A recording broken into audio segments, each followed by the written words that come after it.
lagi, perkenalkan nama saya Elsa Marianisa Sitompul dengan NIM I1B120024 dari Prodi Sastra Indonesia angkatan 2020. Yang pertama itu ada pengertian sastra bandingan. Sastra bandingan yaitu studi sastra yang membandingkan dua karya sastra atau lebih. Menurut Roman Jakobson, seorang ahli sastra dan linguistik mengemukakan bahwa sastra bandingan adalah salah satu dari dua fungsi bahasa yang ia sebut sebagai fungsi poetik, di mana bahasa yang digunakan untuk membuat atau menciptakan arti baru melalui perbandingan dan analogi. Yang kedua itu ada prinsip-prinsip sastra bandingan, di mana prinsip-prinsip sastra bandingan terbagi menjadi 5. Yang pertama, perbandingan antar karya sastra, di mana prinsip utama dalam sastra bandingan adalah membandingkan dua atau lebih karya sastra. Yang kedua itu ada penelitian bahasa dan gaya. Prinsip ini melibatkan analisis bahasa, gaya, dan teknik sastra yang digunakan dalam karya sastra. Yang ketiga, mengungkapkan pengaruh dan interaksi. Prinsip ini melibatkan identifikasi pengaruh dan interaksi antar karya sastra. Bagaimana karya sastra satu dapat mempengaruhi karya sastra yang lain, atau bagaimana budaya satu mempengaruhi budaya yang lain. Yang keempat itu ada pemahaman aspek universal kemanusiaan, di mana sastra bandingan sering berusaha memahami aspek universal kemanusiaan yang dapat ditemukan dalam karya sastra dari berbagai budaya. Kelima itu kaitan dengan konteks sejarah dan sosial. Studi sastra bandingan juga mempertimbangkan hubungan karya sastra dengan konteks sejarah dan sosial di mana mereka ditulis. Prinsip-prinsip ini membantu para penelitian sastra bandingan untuk menggali makna yang lebih dalam dari karya sastra dan mengungkapkan keterkaitan yang menarik antar berbagai budaya dan karya sastra. Selanjutnya itu ada konsep sastra bandingan. Menurut Hutomo tahun 1993, dalam konsep penelitian sastra bandingan di Indonesia dapat dikelompokkan menjadi 3 kategori utama. Yang pertama, sastra bandingan dalam kaitannya dengan filologi. Kedua, sastra bandingan dalam hubungannya dengan sastra lisan. Yang ketiga, sastra bandingan modern, yaitu sastra bandingan tulisan.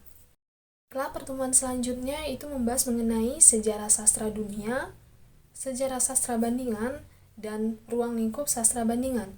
Yang pertama di sini saya akan menjelaskan mengenai sejarah sastra dunia, di mana pada tahun 1986 yaitu H.M. Posnet berpendapat bahwa sastra dunia pertama kali muncul pada zaman kerajaan kuno, seperti Kekaisaran Romawi. Jauh sebelum munculnya sastra nasional modern, awalnya sastra dunia dimaksudkan untuk menginternasionalkan kurikulum sastra dengan mengeksplorasi karya-karya sastra dari berbagai budaya. Perubahan dalam komunikasi dan teknologi memungkinkan karya sastra untuk melintasi batas-batas nasional. Di Amerika Serikat, konsep sastra dunia pertama kali muncul setelah Perang Dunia Pertama, dengan tujuan mengenalkan siswa pada teks-teks sastra dari berbagai budaya. Namun, definisi sastra dunia menjadi bervariasi. Beberapa melihatnya sebagai penekanan pada sastra Eropa dan Amerika, sementara yang lain ingin menggabungkan sastra dari seluruh dunia. Selanjutnya itu mengenai sejarah sastra bandingan. Sejarah sastra bandingan dimulai pada tahun 1816 dalam antologi Prancis Cours de littérature compris. Kemudian diperkenalkan dalam bahasa Jerman oleh Maurice Carrère pada tahun 1954 dan dalam bahasa Inggris oleh Matthew Arnold pada tahun 1848. Di Prancis, tokoh seperti Fernand Baldensborger, Jean-Marie Caro, Paul van Tighem, dan Marius François Guyard memimpin perkembangan sastra bandingan. Ada 2 aliran utama dalam sastra bandingan, yaitu aliran Prancis yang membandingkan karya sastra dari berbagai negara, dan aliran Amerika yang membandingkannya dengan bandingan ilmu dan seni tertentu. Kedua aliran ini memiliki tujuan yang sama, termasuk mencari pengaruh sastra satu dengan yang lain dan menghilangkan kesan superioritas sastra nasional. Sastra bandingan berkembang di Eropa, terutama di Prancis, Inggris, dan Jerman. Selanjutnya itu ruang lingkup sastra bandingan. Yang pertama itu perbandingan antar karya sastra. Kedua, analisis kontekstual, di mana sastra bandingan juga mempertimbangkan konteks sejarah, sosial, dan budaya di mana karya sastra itu muncul. Ketiga itu ada studi genre, di mana sastra bandingan dapat membandingkan karya dalam genre yang sama. Misalnya membandingkan dua novel dari dua penulis yang berbeda. Yang keempat itu pengaruh dan adaptasi. Sastra bandingan juga memeriksa bagaimana karya sastra dapat memengaruhi atau diadaptasi oleh karya sastra lain. Yang kelima, penerjemahan. Sastra bandingan seringkali melibatkan penerjemah karya sastra dari satu bahasa ke bahasa lain. Materi yang ketiga membahas mengenai ontologi, epistemologi, dan aksiologi sastra bandingan. Dan bagian-bagian yang pertama yaitu universalitas sastra, kedua fakta realita dan data sastra bandingan, ketiga problematika sastra bandingan, dan keempat sastra bandingan sebagai ilmu. Yang pertama itu pengertian dari ontologi. Ontologi ini berbicara tentang hakikat sastra, mengenai apa yang membuat suatu sastra nyata dan bagaimana sastra mempengaruhi pandangan kita tentang dunia. Yang kedua itu pengertian dari epistemologi. Epistemologi fokus pada bagaimana kita memahami dan memperoleh pengetahuan dari karya sastra, termasuk apa yang kita pelajari dari sastra dan cara memahaminya. Ketiga itu pengertian dari aksiologi. Aksiologi ini berkaitan dengan nilai-nilai yang terkandung dalam karya sastra, termasuk nilai moral, estetika, dan budaya. Selain itu ada beberapa pembagian mengenai yang pertama, universalitas sastra. Materi keempat membahas mengenai aliran sastra bandingan dan tokoh sastra bandingan. Yang pertama itu ada aliran sastra bandingan, di mana berdasarkan sejarahnya, sastra bandingan mempunyai dua aliran, yaitu aliran Prancis dan aliran Amerika. Aliran Prancis disebut juga sebagai aliran lama, karena memang sastra bandingan lahir di negara Prancis, dan banyak tokoh-tokoh Prancis yang mempelopori hal tersebut.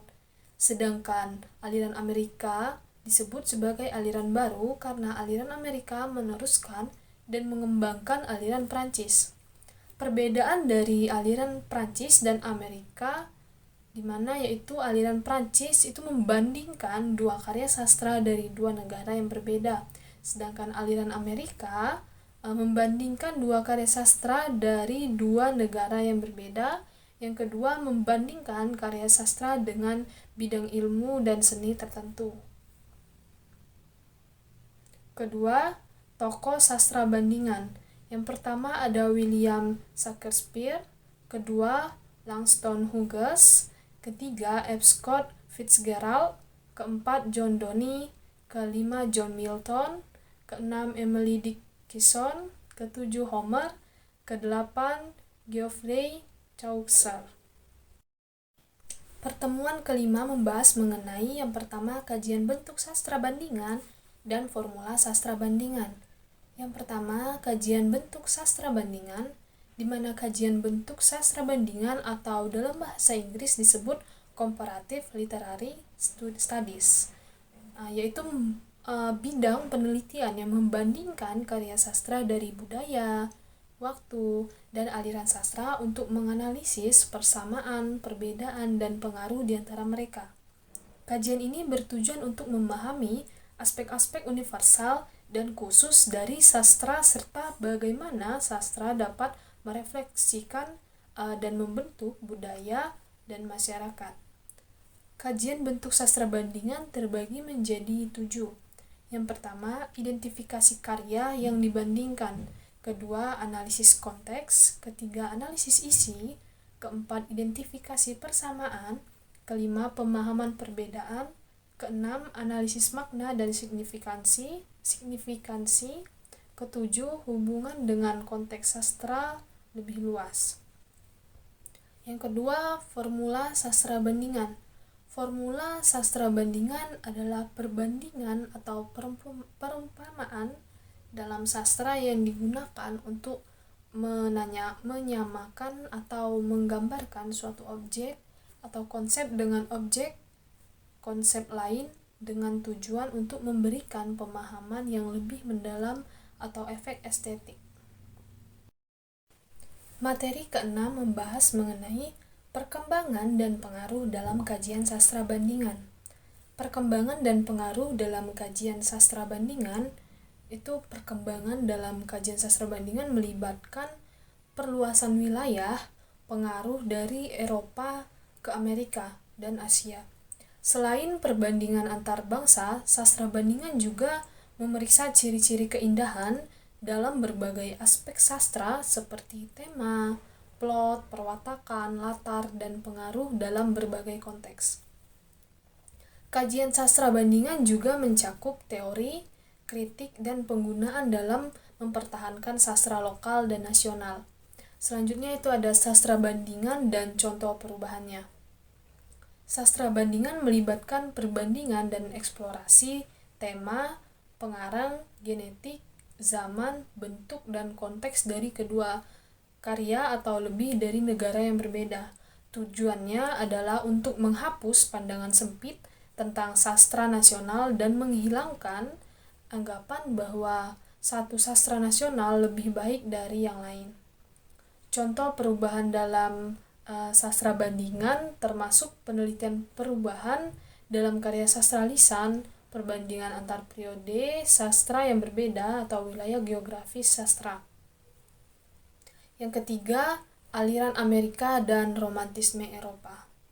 Aliran romantis muncul di Eropa pada akhir abad ke-18, dipengaruhi oleh perubahan sosial dan politik. Fokusnya adalah pada emosi, imajinasi, individualitas, dan karya-karya yang sering berkisah tentang alam, kebebasan, dan hak asasi manusia. Penulis terkenal romantisme Eropa termasuk Wordsworth, Coleridge, Byron, dan Mary Shelley.